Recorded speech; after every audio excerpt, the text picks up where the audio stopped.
Последни вести денеска. Добро вечер. Расте притисокот за оставка на првата антикорупционерка Димитровска по скандалот со нејзината вмешаност во случајот Адитив. Поранешната председателка на комисијата Ивановска порачува дека Димитровска треба итно да даде оставка, затоа што ја инфицира антикорупцијската комисија. Димитровска 4 дена, откако беше осомничена во случајот Адитив, се уште не е достапна за коментар. Не е познато дали оди на работа, но од антикорупцијската велат дека продолжуваат да работат независно и ефикасно. Уверуваат дека постапките за утврдување индивидуална одговорност не ја поткопуваат институцијата. Се случило што се случило, сега треба да гледаме како понатаму, значи треба се бара чаре, на потек е собранието. Сите членови председателката одговараат пред собранието. Кои механизми може собранието да ги преземе? Што може самата институција да направи од аспект на самопроценка на ризици од корупција? Значи не треба да се седи со скрстени раце. И прво и основно е дека председателката мора под најитно да си поднесе оставка, затоа што на овој начин се уште ја инфицира институцијата. Значи треба да се тргне за да може институцијата слободно да се чисти. Во случајот со председателката на антикорупцијската комисија се огласија од кабинетот на председателот на собранието Гаши, од каде што наведуваат дека почитувајќи го начелото на презумпција на невиност и независноста на судските органи, председателот на собранието се воздржува од какви било прерани коментари. Основен приоритет е да им се овозможи на надлежните институции да ја завршат својата работа без какви било притисоци или влијанија. Сепак, доколку наводите бидат потврдени низ судска постапка, председателот на собранието ќе постапи без двумење и ќе иницира соодветна собраниска процедура за разрешување. Одговорноста за зачувување на кредибилитетот и интегритетот на институциите е врвен приоритет и обврска која што не трпи компромис, соопштија од собранието. Во пресред на состанокот со премиерот, по кој што ќе се знае дали ќе остане или ќе напушти владата, Арбен Таравари тврди дека без разлика на исходот не е за одржување предвремени избори заедно со локалните на есен. Таравари во емисијата На кавга со Иван, која што ќе се имитува вечерва на Канал 5, и натаму ја остава отворена вратата за соработка со ДУИ во некои општини, но тврди дека нема да се приклонат кон Европскиот фронт. Може, ја кажав тоа, соработка за втор круг, да направиме евентуално. А за прв не? За прв круг, видете, зависи од околностите. Ако евентуално дојдеме во ситуација, ние сме надвор од владата, ние ќе си бараме чајре како партија. Ја апсолутно мислам дека не е добро да имаме двојни избори. Во овој момент сега година. Во овој момент, да. Добро. Меѓутоа, ако тоа, знаете, за двојни избори треба 61 пратеник. Тоа може да го направи само ВМРО, никој друг. Така да, сите може да имаат желби, меѓутоа само ВМРО ако каже дека имаме потреба за предвремени, тогаш нема што, одиме на тоа. Пред протестот најавен за утре, обвинителството ги кани на средба родителите на настраданите во пожарот во Кочани.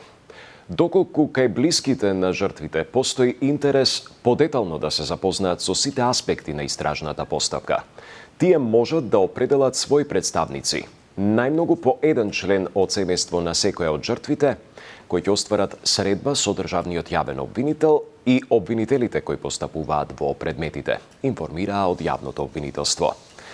Бараме одговори кои ги заслужуваме за насилната смрт на нашите деца. Да нема забуни, манипулации и политизирање, наведуваат семејствата во најавата за утрешниот протест, кој е прв во Скопје.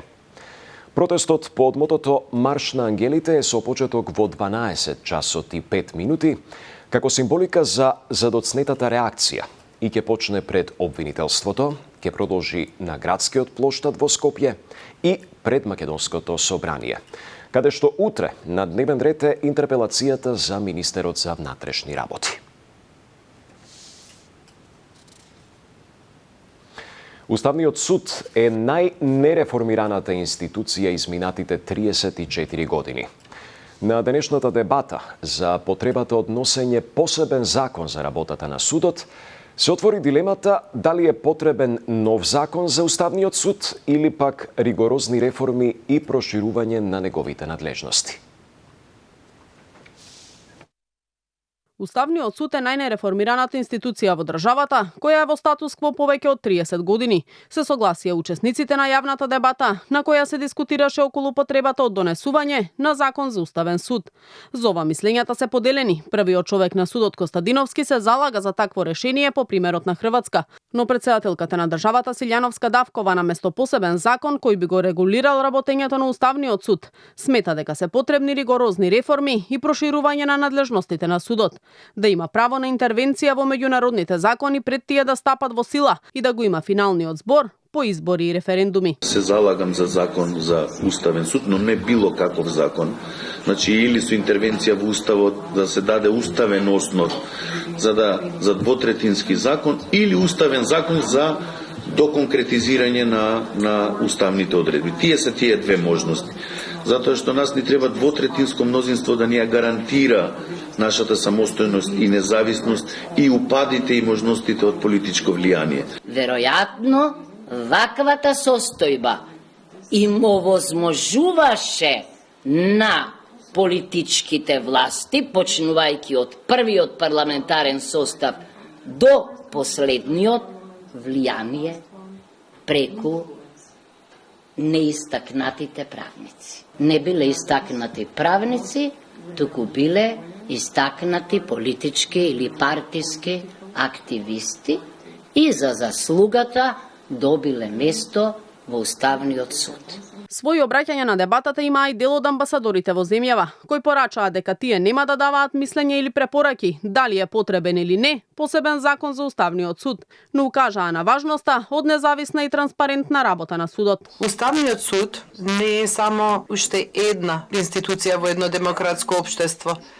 Тој е заштитник на Уставот, заштитник на законитоста и заштитник на основните права и слободи на секој граѓанин.